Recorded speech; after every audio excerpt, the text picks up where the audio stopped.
उत्तर प्रदेश के एक छोटे से गांव में एक गरीब मगर शरीफ खानदान रहता था। घर में कांवरी देवी, उनका बेटा रामू और बहू लक्ष्मी रहते थे। रामू मजदूरी करता था। खेत तो थे मगर इतने छोटे कि सिर्फ 2 वक्त का खाना ही निकल पाता। अक्सर रामू को शहर जाकर दहाड़ी लगानी पड़ती और कई बार तो घर में राशन खत्म हो जाता। लक्ष्मी की शादी गरीब घर में हुई थी मगर उसने कभी शिकायत नहीं की। उसका मानना था कि शौहर का घर ही औरत का असल घर होता है। अलबत्ता कांवरी देवी का मिजाज सख्त था। वो अक्सर बहू को ताने देती थीं। अरे लक्ष्मी, औरत होकर घर में बैठी रहती है। दूसरों की बहुओं को देख कैसे काम में हाथ बटाती हैं। लक्ष्मी हमेशा धीरज से जवाब देती। माँ जी, मैं तो हर काम के लिए तैयार हूँ, आप बस हुक्म दीजिए। तुझसे क्या होगा? तुझे तो खाने और रोने के सिवा कुछ आता ही नहीं। ये बातें लक्ष्मी के दिल को चोट पहुंचाते मगर वो चुप रहती।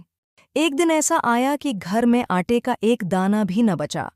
रामू शहर गया हुआ था और 5 दिन बाद आने वाला था। कांवरी देवी गुस्से में बोले। लक्ष्मी, आज अगर खाने का इंतजाम न किया तो समझ ले उस घर में तेरी कोई जगह नहीं। ये सुनकर लक्ष्मी ने दिल में ठान लिया।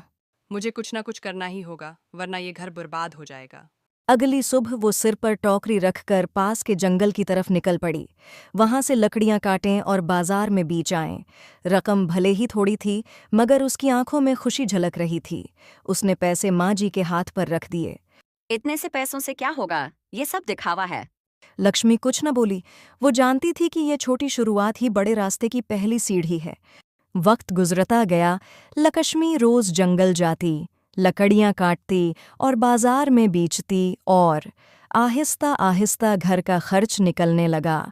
गांव के लोग देखकर हैरान रह गए। कुछ औरतें तारीफ करते देखो कैसी मेहनती बहू है, ऐसी बहू कहाँ मिलती है आजकल। मगर कुछ लोग मजाक भी बनाते। इरे रामू की बीवी तो जंगल में लकड़ियां काटती फिरती है। रामू जब शहर से वापस आया और बीवी के हाथों पर छाले देखे तो आंखों में आंसू आ गए। लक्ष्मी मुस्कुराकर बोली। रामो, अगर मैं मेहनत न करती तो माँ जी भूखी रह जाते और तुम पर दीस में परेशान होते। रामू का सीना फख्र से चौड़ा हो गया। लेकिन कांवरी देवी अब भी बहू से मुतमईन न थीं। वो अक्सर कहते। लकड़ी बेचने से घर नहीं चलता, ये सब वक्ती है। एक दिन मेले में लकड़ी की ज्यादा मांग हुई। लक्ष्मी ने मेहनत की और अच्छी खासी लकड़ी बेची। इस दिन इतने पैसे मिले कि पूरे हफ्ते का राशन आ गया। रामू खुश हो गया मगर कांवरी देवी फिर से बोले। आज पैसे आए हैं तो कल फिर खाली हो जाएगा। वक्त गुजरा। माँ जी, अगर मेरी मेहनत से आपको शर्म आती है तो ये मेरा नसीब है, मगर मैं जानती हूँ कि मेहनत ही इस घर को जिंदा रखेगी।